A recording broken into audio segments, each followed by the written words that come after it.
Welcome, dearly beloved anointed ones. The universe doesn't forget, it just waits patiently and then strikes poetically. Listen, this isn't your average karma is a dish best served cold story. No, this is karma on steroids in heels with receipts, and it pulled up to their doorstep like, remember me? You're about to witness the kind of cosmic payback that doesn't just humble people, it spiritually disfigures them. I'm talking about the kind of reversal that leaves even bystanders saying, nah, they must have messed with the wrong one. And here's a brutal truth most people ignore. According to psychological studies, those who actively sabotage others often believe they're untouchable, until the same chaos they created collapses their own reality. And when it does, it doesn't just ruin their image, it shatters their illusion of control. You see, when people tamper with a chosen one's peace, when they mock what they can't break, when they weaponize lies to assassinate someone's soul, the universe doesn't just get even, it educates. And the tuition fee?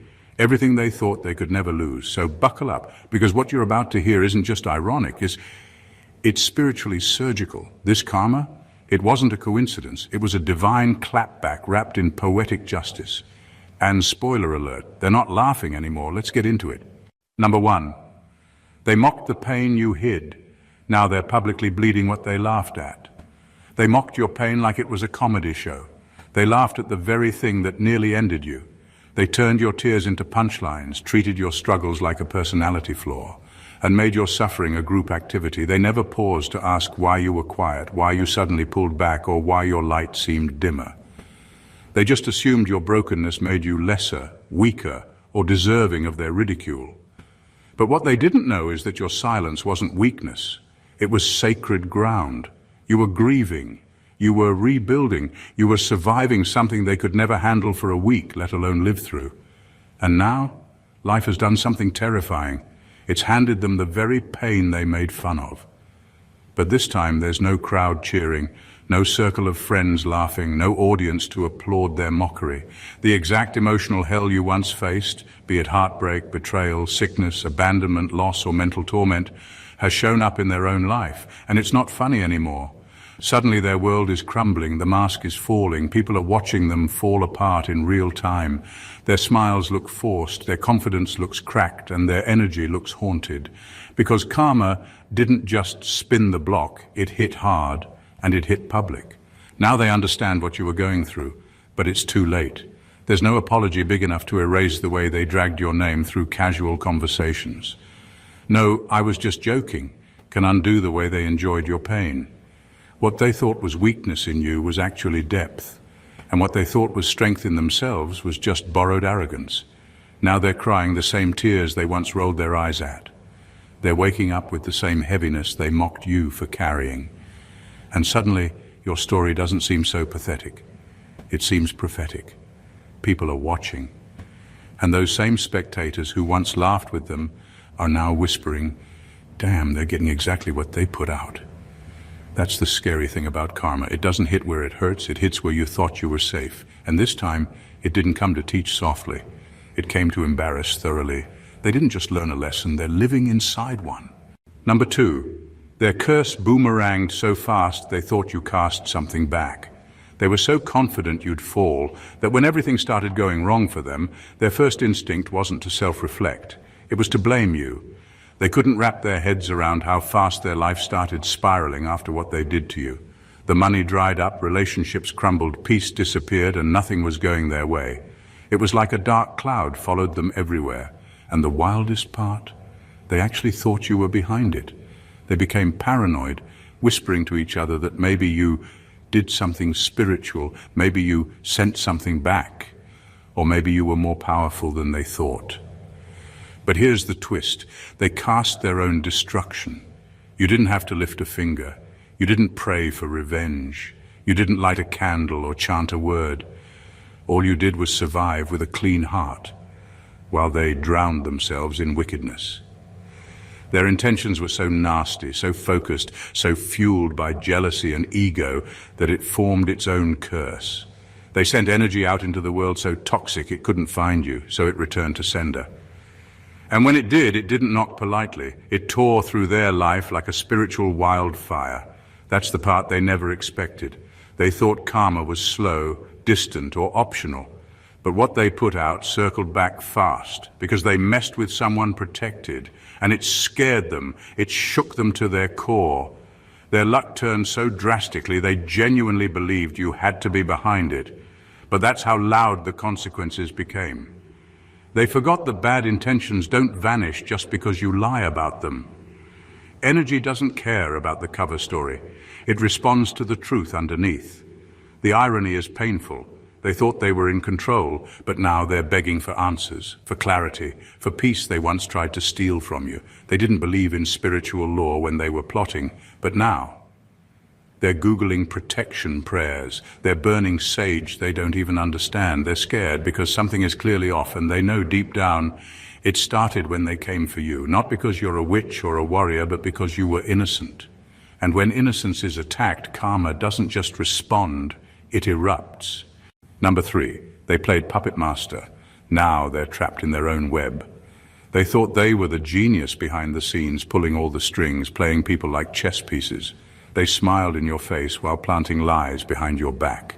They gathered allies, twisted stories, and moved like a puppet master, believing they were too smart, too connected, too charming to ever get caught. They didn't just want you to fall, they wanted to control how you fell, who turned on you, when it happened, how far it would go. Every move was calculated, like they were writing the script to your downfall, but they forgot one thing. When you dig traps for someone else, you start living in a trap yourself. The same web they built to catch you is now choking them. The lies they told, they're circling back. The people they manipulated, they're waking up, comparing stories, noticing patterns. One by one, the pawns are stepping off the board and realizing they were being used.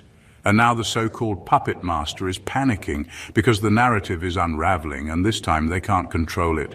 This time people are asking questions they can't answer. The lies are stacking up, and the web is collapsing on top of them. There's no worse feeling than realizing you're trapped in the very game you created. That's where they are now. They wanted to make you look unstable, disloyal, or dangerous. But all they did was expose how insecure, controlling, and manipulative they truly are. Their need for power and attention has turned into their greatest weakness. They can't keep up the act anymore. They're paranoid, constantly watching their back, afraid someone will leak the truth. And that fear, that's the same fear they tried to inject into your life. They were never smarter than life, they were just temporarily getting away with things. But karma doesn't care about timing, it cares about alignment. And they fell out of alignment the moment they used deceit as a tool. Now they're stuck in a reality they built with their own hands, surrounded by fake alliances and people who secretly don't trust them anymore. It's the full circle they never saw coming. The web they wove was never about catching you. It was always going to be their own spiritual trap. And now they're tangled in it, with no escape. Number 4, they prayed for your downfall. So long God answered their prayers for themselves. They prayed for your downfall so consistently, it became a ritual. Every conversation, every thought, every interaction was dripping with bitterness. They weren't just upset with you. They were consumed, obsessed. They started wishing failure on you the way people wish for sunshine, and the scary part, they really thought those prayers were justified. They convinced themselves that your progress was a threat, that your peace was undeserved, and that your blessings should have belonged to them. So they didn't just hope you would fall, they prayed for it repeatedly, relentlessly.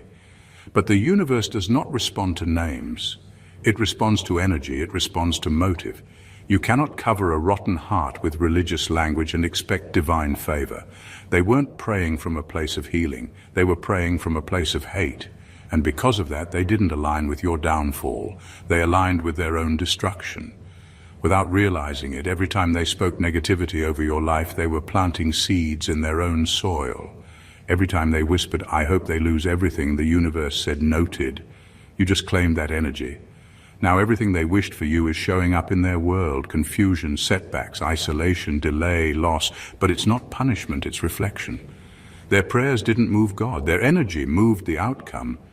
Because when you pray against someone who never did you wrong, who kept their heart pure and their hands clean, the only thing you activate is a mirror, a spiritual boomerang. And when it returns, it does not knock. It enters like it was invited. They are looking around and blaming bad luck, jealous friends, spiritual warfare, anything but themselves. But deep down, they know. They know the things they wished on you were dark. They know the prayers they spoke weren't really prayers. They were curses disguised as religious language. And now they are being visited by the very darkness they unleashed. You did not need to defend yourself. You did not need to clap back. Their own tongue set the trap, and their own energy built the pit. And now their own life is crumbling beneath the weight of what they hoped would destroy you. That is not karma being cruel. That is karma being fair. Number 5, they thought destroying you would elevate them. Instead, it paralyzed their path. They thought stepping on you would lift them higher. They thought if they removed you from the picture through lies, manipulation, or calculated exclusion, they would have more light, more space, more opportunity. In their mind, your success was the obstacle, not their own insecurities. So they planned your downfall like it was a strategy meeting. Quiet sabotage, shady alliances, backroom conversations. It wasn't just betrayal, it was premeditated, a move made to clear the way for themselves. But what they never expected was that removing you would not open doors for them. It would lock every single one they tried to walk through. Instead of elevation, they got exhaustion. No matter what they try to build now, it doesn't last. It falls apart. Clients back out, partnerships dissolve, money vanishes, opportunities slip. And it's not bad luck. It's spiritual consequence, because you cannot plant destruction and expect to harvest peace. They built their dreams on dirty soil. They tied their ambition to a curse. And what they thought was a smart move is now the reason they can't sleep at night. The guilt is loud. The karma is louder. Their progress is frozen. Not because people are against them, but because their heart was never clean when they made their move. They didn't just want to rise, they wanted to rise by erasing you. That's a different kind of ambition, one that comes with a heavy price. It might have worked in the beginning. They might have gotten a taste of success, of recognition, of power, but it's all drying up now. The applause stopped, the light dimmed, and deep down they can feel it. Something is off. Everything they touch seems to rust. Nothing sticks, nothing flows. The truth is, when you try to destroy someone who did nothing but stand in their own lane, you curse your own path. It's a spiritual law. They may not believe in that kind of law, but their life is proving it real. They weren't ready for the emptiness that would follow, and now they're stuck, haunted by what they did, tormented by how far they still haven't come. That sabotage didn't elevate them, it exposed them, and what they buried to stop your growth has now grown into the very thing choking their own. Number 6, they turned people against you. Now people are ashamed they believed them. They didn't just lie about you, they campaigned against you. They made you the villain in stories you weren't even present for. Behind closed doors, they threw your name around like it was dirt, twisting facts, exaggerating moments, and projecting their own guilt onto you. They had group chats, whisper networks, subtle shade, and full-blown smear campaigns. And for a while it worked. People looked at you differently. They stopped calling. They backed away. You felt the shift. You saw the side eyes. You heard the rumors echo before you even walked into the room. And all you could do was stay quiet and watch your name get trampled by people who didn't even know the real you. But time has a way of doing what truth doesn't have to rush. Slowly, piece by piece, people started noticing the inconsistencies. They saw the patterns. The same ones who called you too much were now being called toxic. The ones who said you were the problem somehow had drama with everyone else too. The lies started falling apart on their own. You didn't have to defend yourself. You didn't have to post receipts. The truth was breathing loud enough. And now, the very same people who once sided with your enemies are starting to feel that weight of guilt. They're embarrassed. They're realizing they were used as tools in someone else's bitter agenda. Some of them didn't mean to hurt you. They just believed the wrong voice. But now that the masks are off, they're looking at you with different eyes. Softer, sorry. They're realizing you weren't the problem. You were the target, and they helped paint the target on your back. What hurts them most is that they never asked you your side, they just assumed. But now that the dust is settling, you don't even have to explain. Your peace speaks. Your consistency speaks. Your growth speaks. And all those who once doubted you are watching in silence, ashamed, regretful, and quietly hoping you never find out how deep their words cut. You were the real one the whole time, the one they laughed at, the one they doubted, the one they turned their backs on. And now that the truth is undeniable, they're choking on every lie they helped spread, because they see now they bet against the wrong soul. Number 7, they celebrated when you were homeless, sick, or heartbroken. Now their stability is vanishing. They didn't just watch you suffer, they celebrated it. When you were at your lowest, they found entertainment in your pain. They cracked jokes, they told stories. They shared your situation like gossip. Some pretended to care publicly, but behind closed doors they laughed. They called it karma. They called it, you got what you deserved. But what they never said out loud was how deeply they envied your strength. Even when you were heartbroken, homeless, or sick, you still had a presence. You still had a light, and that light irritated their demons. They felt bigger when you were small, safer when you were broken. They loved knowing you were in survival mode while they were living in comfort. Your pain gave them a false sense of power, and the louder their life looked on the outside, the more they mocked what you were going through. They thought they had won, that you were finally finished, that God had abandoned you. But they had no idea that your suffering wasn't punishment. It was preparation, a reset, and while they were laughing, heaven was rewriting your story. Now the shift has begun. Slowly, the ground beneath them is becoming unstable. The money that flowed easily has started to disappear. The relationships they were so sure of are now strained. Their energy feels off. Their peace is gone. And they are terrified because they cannot understand why everything is crumbling. But you do. You recognize the pattern. You know this is not random. This is justice, a divine audit, a correction of energy. They laughed while you were being tested. Now they're crying while being exposed. The same eyes that once watched you struggle are now filled with fear. They are begging for peace in places where they once sowed chaos. They are asking for healing in the same silence they once mocked. And the universe, it is not cruel, it is fair.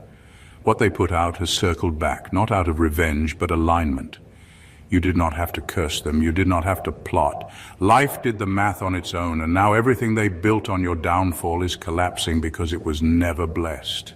It was fed by arrogance, and now that arrogance has turned to ashes. Number 8, they tried to play God in your life. Now they're experiencing silence from the divine. They did not just hurt you, they tried to redefine you. They wanted to rewrite your story with their own pen. They thought if they controlled how others saw you, if they blocked your opportunities, manipulated your connections, and spread their twisted version of you, they could reshape your entire path. They wanted to stand in the position of divine authority in your life, deciding what you deserved, who should love you, and how far you should go. It was not just disrespect, it was spiritual trespassing. They did not trust life to do its job, so they tried to do it themselves. They whispered in rooms they had no business being in. They tampered with what was meant for you. They tried to delay things that were divinely timed, and all of it was done with pride in their chest, as if they were the gatekeeper of your future. But the dangerous thing about trying to play God is that eventually you are left with a silence you cannot fill. And that is what they are living in now, a heavy spiritual silence, not just unanswered prayers, but a complete sense of disconnection. They are praying, but nothing moves. They are asking, but doors remain shut. They are trying to manifest, but nothing sticks. It is not because they are cursed, it is because they overstepped. They tried to edit someone else's calling, and in doing so, they forfeited their own alignment. The divine does not share authority with manipulators. It removes its covering from them, that absence they feel. That dryness in their spirit, that is not random. That is what happens when you try to sit on a throne that does not belong to you. Now they are spiritually exiled. What once flowed easily is now full of friction. They are trying to hear God, but all they get is silence. And that silence is not a test. It is a response, a message, a consequence. They touched what was sacred, tried to hold what was heaven sent, and now they are standing outside the gates they once tried to guard. The lesson is harsh, but real. When you try to be God in someone else's life, you lose your place in his presence, and that is a loss no amount of control can recover. Number 9, they tapped into dark energy to harm you, now that energy is eating them alive. They crossed a line that can't be uncrossed. They were not just angry with you, they were obsessed. So obsessed, they looked for ways to break you spiritually. When lies didn't work, when isolation wasn't enough, they turned to darkness. They sought out people who claimed to have power. They paid for spells, readings, and rituals meant to block your path, twist your mind, or harm your body. Some even did it themselves, lighting candles, chanting names, writing petitions against your life, calling on forces they did not fully understand. All of it done in secret, thinking you would never know. But the thing about spiritual energy is it doesn't wait for permission to announce itself. They were told it would clear you out, make you disappear, teach you a lesson. And for a while, maybe it looked like it worked. Maybe you felt heavy. Maybe you went through strange losses. Maybe you couldn't explain the sudden shifts, the attacks, the anxiety, the weird dreams. But what they didn't realize is that your protection runs deeper than candles and chants. You were covered before they even thought of you. And because of that, the energy they sent couldn't stay with you. It circled, it searched, then it went back with interest. Now they are not sleeping. Now they are seeing shadows. Now they are jumping at nothing, hearing whispers, having breakdowns they cannot explain. The same spirits they called on for revenge are sitting with them at night, refusing to leave. It is not just paranoia, it is infestation, spiritual infestation. Their peace is gone, their home feels strange, their mind is cluttered. And no amount of sage or crystals can cleanse what was rooted in hate. They did not understand the rules. Spiritual law is real. You cannot conjure destruction without eventually eating from the same plate. That energy they tapped into, it demands payment. And now it is collecting, through fear, through illness, through mental torment. They open doors they cannot close, and what once made them feel powerful is now making them feel powerless. This is not your doing, it is their decision coming full circle. They were warned, through conscience, through intuition, through signs. But they ignored all of it, chasing a false sense of victory. And now the darkness they tried to bury you with is sitting on their chest, night after night, refusing to move. Number 10. They thought your meekness meant powerlessness. Now they're terrified of your glow-up. They mistook your silence for weakness. Your humility looked like fear to them. The way you walked away from drama, stayed quiet in chaos, and didn't defend yourself when lies were flying around made them believe you had no power. They thought you were soft, that you were scared, that you were done, but what they never understood is that your silence wasn't surrender. It was strategy. You were preserving your energy, not because you were losing, but because you were shifting. While they were busy trying to destroy your name, you were rebuilding your life, quietly, steadily, day by day. You healed wounds they never thought you would recover from. You processed pain they expected to leave you bitter. You found joy in places they prayed would break you. And now, you are glowing, radiating from a place they can't reach. And that glow is not just beauty, it's spiritual victory. It's the evidence that you are not who they thought you were. You are stronger, deeper, wiser, and unbothered. And they hate it. They see you online and your peace irritates their spirit. They hear your name in conversations and it stings because they know what they tried to do. They walk past you and your energy feels like judgment, not because you're judging them, but because you remind them of their own failure. You are the proof that their hate had no power. You are the living reminder that they could not dim what was divinely lit. They are terrified of your glow up, not just because it's visible, but because it's unexplainable. You didn't fight back. You didn't smear them in return. You didn't stoop to their level. And yet you're winning. That bothers them more than anything, because in their mind you had to crumble. You had to break. You had to disappear. But you didn't. You rose, and that rise makes them question everything they thought about power, about control, and about you. Now every time they see your peace, it disturbs theirs. Every time they see you smile, it reminds them of the storm they created that couldn't drown you.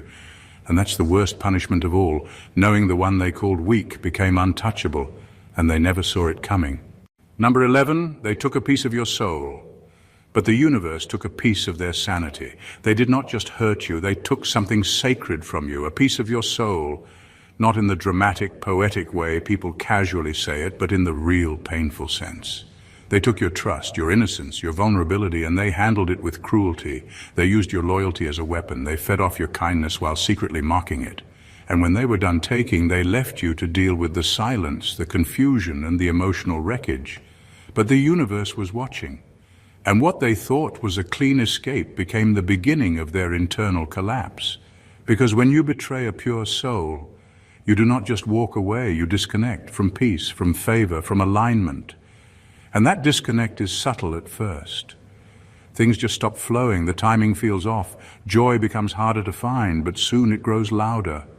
Their sleep gets strange. Their thoughts get heavier, their spirit feels cloudy, they cannot explain it. But everything feels harder than it used to be.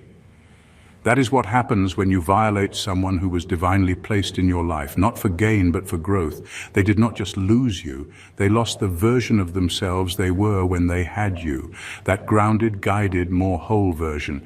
Now their life feels like a haunted maze. Nothing feels stable. They are constantly chasing something but finding nothing.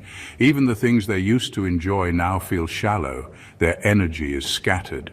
Their emotions are unpredictable. They are surrounded by people but feel isolated. That is what happens when you take from someone you were supposed to protect. The balance shifts. The soul keeps score, and it is not revenge, it is reflection. You were not perfect, but your heart was real, and they violated it without remorse. So now the very thing they tried to numb in you has awakened in them, and it will not be easy to escape. Because what they took was not just love or time, it was light. And when you steal light, your own world gets darker.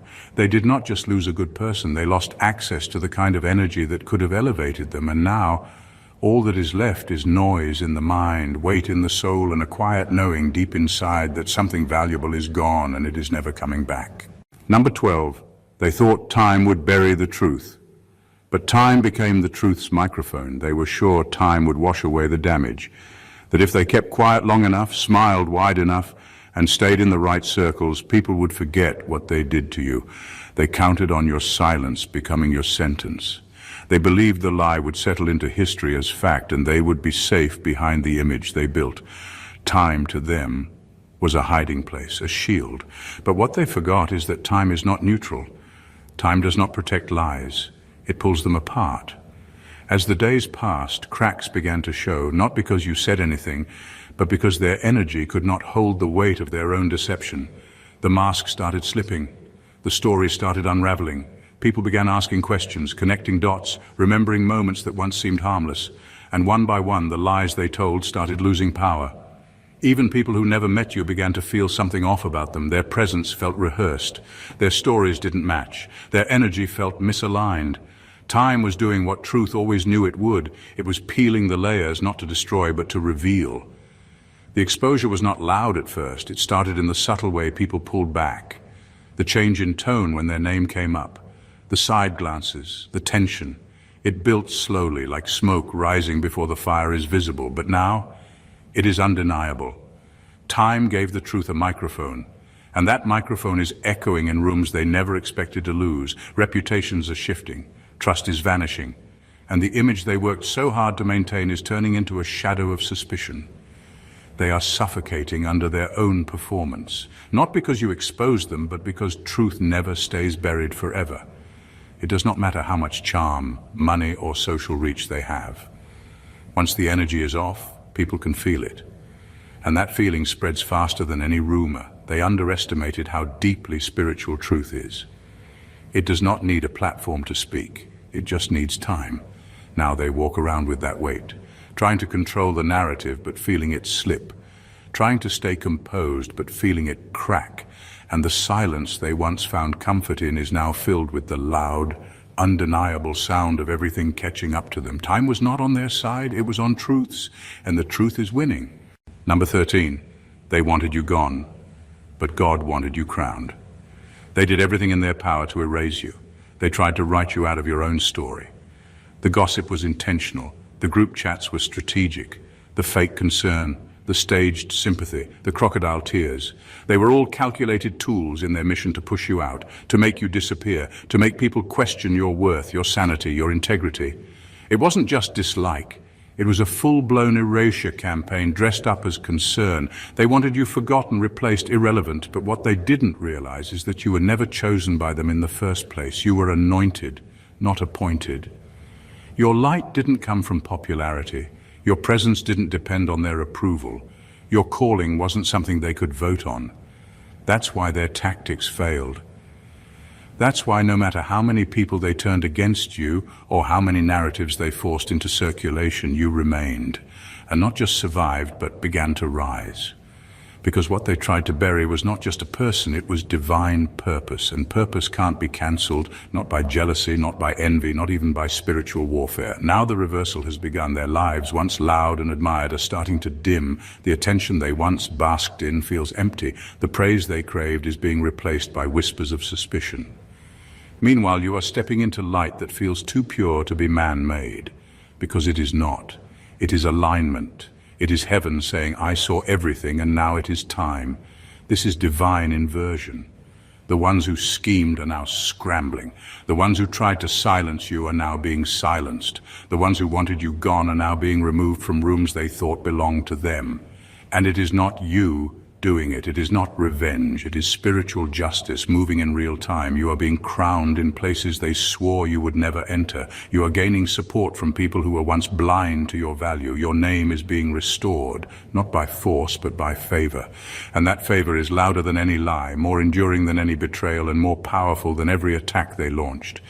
They wanted you gone, but God wanted you seen, heard, and elevated. And when God wants you crowned, no one can cancel what heaven has already confirmed. Number 14. They laughed at the wrong person, and now they're begging a silent God for help. They thought you were just another name to mock, another soul to discard. When they laughed at your pain, they had no idea they were laughing at the wrong one. You weren't weak, you were watched, covered, protected, and everything they did to you was being recorded in a realm far above their understanding. It wasn't just cruelty, it was a spiritual test. A moment in time designed not to destroy you, but to expose them. And they failed it, miserably. They thought their cruelty was clever. The laughter, the jokes, the eye rolls when your name came up, the way they dehumanized you behind your back and smiled in your face. They thought you were beneath them, disposable, easy to ridicule, easy to break. But they didn't know who you were in the spirit. They didn't know what you carried. You weren't just someone passing through their life. You were a divine measuring stick, placed there to reveal their heart. And now, their own actions have turned into their prison. Suddenly, everything in their life feels stuck. The doors that once opened easily are locked. The people who used to favor them are distant. Their mind is heavy. Their prayers feel hollow. They're crying, but nothing is shifting. They're begging for breakthrough, but the heavens are silent. Not out of cruelty, but out of correction. Because the same God they're calling on watched them laugh at someone he anointed. This is not spiritual warfare, it's spiritual isolation, a divine timeout, a consequence. Because they didn't just mishandle a person, they mishandled a test. One that was supposed to elevate them had they passed it with humility and grace. But instead they let pride speak, they let ego lead. And now they're living inside a silence that speaks louder than any punishment. They're not telling anyone about it, but they feel it, deep in their spirit, the loss of favor, the emptiness in their wins, the way nothing satisfies, no matter how loud the applause. And the haunting part? They know where it started. They remember the moment they chose mockery over mercy. They remember how good it felt to laugh at you, not realizing they were laughing at their own downfall. You weren't the fool, you were the revealer. And now their laughter has turned into a silence they can't outrun, because God's response to dishonor is distance, and nothing feels heavier than a divine absence. What they did in secret is now screaming in their reality. Every lie they told, every laugh they shared at your expense, every spiritual violation they committed out of ego and obsession, it's all come full circle. Not because you sought revenge, not because you exposed them, but because the laws of the universe and the justice of the divine do not miss a thing. They thought they were untouchable. They thought they could manipulate energy, rewrite your narrative, and hijack your destiny. But what they didn't know is you were never theirs to handle. You were assigned, not approved, protected, not performative, anointed, not average. And when someone violates a divine assignment, the consequences don't knock, they enter. What they thought was a clever plan became their own spiritual trap. What they hoped would ruin you became their reflection. And now, while your light continues to rise with grace, they are drowning in shadows they invited in themselves. They didn't just mess with a person, they mishandled a test. And that test has now become a mirror they can't look away from. Let them sit in the silence they created. Let them wrestle with the guilt they laughed through. You keep glowing, keep rising, keep healing, because the crown they tried to snatch wasn't handed to you by man. It was forged through pain, protected by purpose, and placed on your head by hands they can't touch. This is not a comeback story. This is divine justice in real time. And the same people who once laughed at your downfall are now being haunted by your rise. Let that be your peace. If this message stirred something in your soul, don't just scroll, let it be known. Hit that like button to show you're walking in truth. Comment below if you've ever seen divine justice unfold right in front of your eyes. Share this video with someone who needs to be reminded that God always keeps receipts. And most importantly, subscribe to the channel and turn on your notifications so you never miss another moment like this. This isn't just content, it's confirmation. And if it found you, you were meant to receive it. Stay grounded, stay glowing, stay chosen. Your story isn't over, it's just beginning. God bless you.